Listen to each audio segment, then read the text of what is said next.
Hi, welcome to day 10. We're doing something a little bit different today in that this is not an ornament for your tree, but a different way to decorate for the holidays. These are felt flatware mittens for your holiday table settings, and these are inspired by something I saw at Crate and Barrel a couple of years ago. Now, of course, you could use these for something else. They don't have to hold your silverware. You could use these to wrap a small gift, or to put a little treat in for a hostess present or a party favor, or just a special way to wrap some sort of a special little present. So to start our project today, I've cut out 2 of the large mitten die from Amuse Studio, and this is Amuse Studio felt that I'm using throughout this project. This is in the sage color.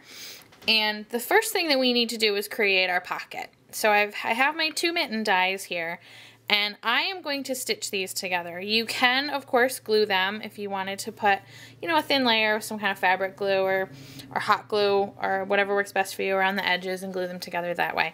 But I like the idea of stitching them. I have a length of embroidery floss here, and I just have it threaded through my needle. This is just a single length of all 6 strands. If you're more comfortable, doubling it all the way and knotting the 2 ends together, you're probably going to want to divide the strand in half, so you just have the 3 threads. Let me show you how to do a really simple blanket stitch.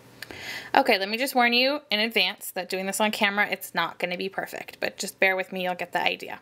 So the first thing I'm going to do, my thread is knotted at the end, and I'm just going to go in between my layers here so that my knot is going to be on the inside where no one will be able to see it, and we'll just cut that tail off later. So I've gone up through just my top layer, and now I'm going to go from my top to the bottom, and I'm going to pull that through most of the way, but I'm going to stop when I have that little loop, and then I'm going to take my needle and go back through that loop, pull it all the way through, and pull it tight. And that is my blanket stitch started. And you're just going to keep doing that very same method. Down through the top, pull it through, just until you have a little loop. You can see that there. Go through the loop with your needle, and pull it tight. And you can see how it then creates that nice little finished edge. So I'm going to show you one more. Down through from the top to the bottom.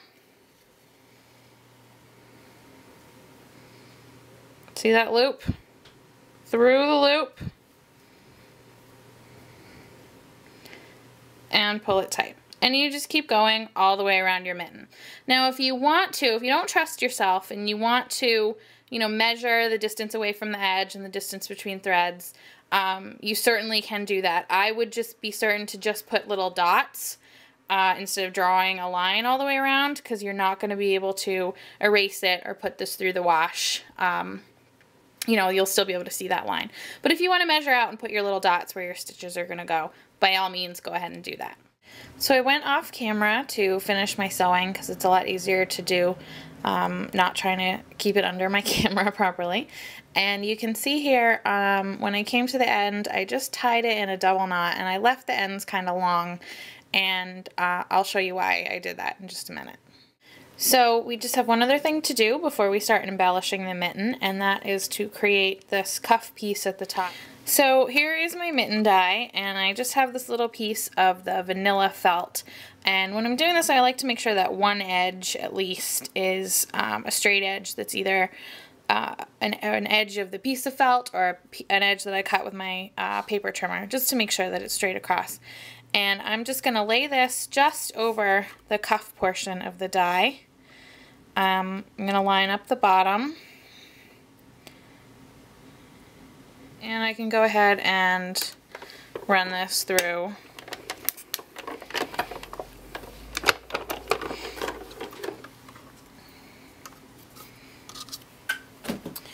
And now you can see I have this nice cuff piece that will fit right over my mitten, just like that.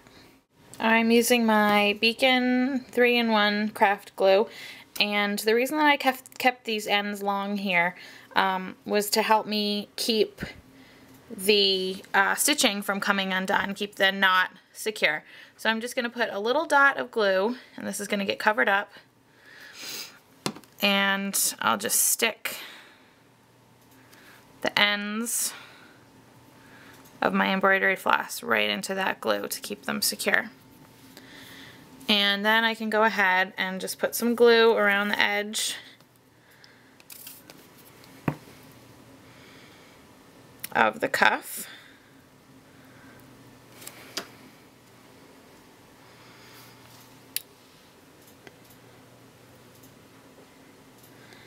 And then I'll just line this up with the top portion of my mitten. This is what we're going to be using to create our custom fabric flower. It's kind of like a really, really gigantic glue dot. They are sold by Cosmo Cricket under the name Gloobers. And what I had available to me at my local craft store was this version of the Gloobers, which are sold by EK Success and Julie Comstock, who is one of the owners and founders of Cosmo Cricket, and she has a whole line with EK Success that is designed for making fabric flower accessories. So you can also get the headbands and a lot of other cool stuff from her. And this is just what I happen to have available to me in my local AC Moore, and you can see this is the combo pack here. You get 10 of the gigantic glue dots, and then these ones also come with the pre-cut felt backers, which I will be using just so that I don't have to use up more of my felt or take the time to cut out more with my nestability. We are going to be using the 2-inch size today. The other things that we will need to assemble our flower are a strip of fabric, and I cut this with my rotary cutter. You can tear it. It will fray a little bit and continue to fray no matter how you do it. I'm just really bad at tearing fabric. This fabric is from Stampin' Up. It's my first time working with their fabric, and I actually really like it a lot. And this measures 1 inch wide by about 13.5 inches. I just cut a strip along the length of the fabric that they give you, and this is half of it. I also have 3 circles that I die cut out of felt, and a button, and embroidery floss, and a needle.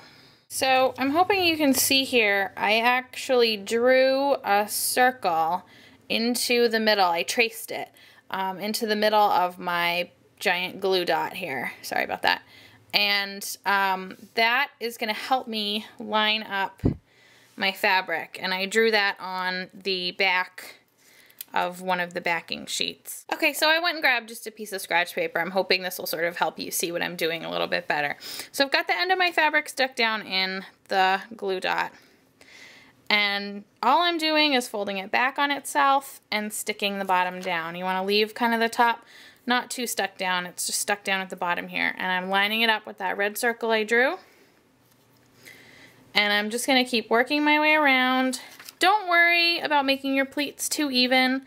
That's part of the fun of this technique, that it always turns out different, and it's kind of funky and messy and looks handmade. So all I'm doing is just taking this fabric, folding it back on itself, and sticking it down.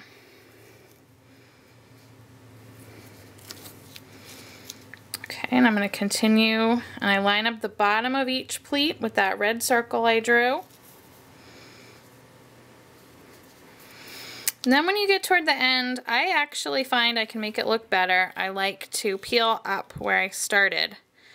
And then I just kind of futz it into place here and try to make sure it looks good. Sometimes you want to undo a pleat or two here or there, just to get it to look the way you want it to look. And you want it to look like it's pleated all the way around.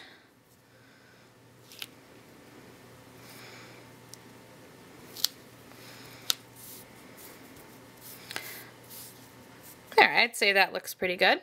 And one of the circles that I cut out of my felt is just this little teeny tiny circle, and it's not going to be, you know, exactly the same amount left over, but this is still sticky in the middle. And if I were to take my large felt piece and try to stick that down, it would be raised up on the edges and then sunk down in the middle. So I like to have this little piece of felt to put in the middle, and you can see this one's a little small. Sometimes I get closer than that, sometimes I don't. The circle that I draw is just for a guide. But that helps me even out my surface here and use up some of that sticky so that when I place this piece over top, it'll be a little bit more even. So as you can see, I've gone ahead and just layered my other two felt circles together. I first sewed the button to the red circle with my embroidery floss, and then I glued it on top of the green circle. And now we are going to glue this whole piece into the center of our flower just like that, and that'll help us hold down the pleats. And I'm just going to squeeze just a little bit, come on, little bit around the edge here. You can see this glue gets a little bit stringy, but it works really, really well. So you don't need too much. I'll just put some on the back of that piece, and then I'm going to center it into the middle of my flower and press that down really well. At this point, we can take one of these felt circles that came in the package with our glue dots. And this glue dries really quick, so we should be okay to take it apart. And all you need to do is just stick your finger in there and hold down that glue dot, peel off the backing, and then I'm just going to take this felt circle. And now if you get the Cosmo Cricut glue burrs, they don't come with these felt circles, so you will need to cut out something, it could even be a piece of cardstock, piece of felt, piece of fabric, something to go on the back, and I'll just smush that down. And now we're all set with our flower, and we can glue it onto our project. Now that I have my mitten complete and my flower complete, the only thing I have left to do is glue the flower onto the mitten. So I'm going to flip it over, and I'm only going to put glue on about half of this felt backing on my flower. And then I'm just going to line this up, overlapping the cuff a little bit. Make sure that there's no glue sticking out on the back, and make sure it's positioned right where I want it, and just stick that down really well. So there we go, our mitten's all set, and you can see we have a nice pocket inside there. It goes all the way down to the bottom. So thank you very much for joining me for this video today, and I hope you'll join me again tomorrow for day 11 of my 12 Days of Christmas Ornaments video tutorial series. Have a great day. Bye-bye.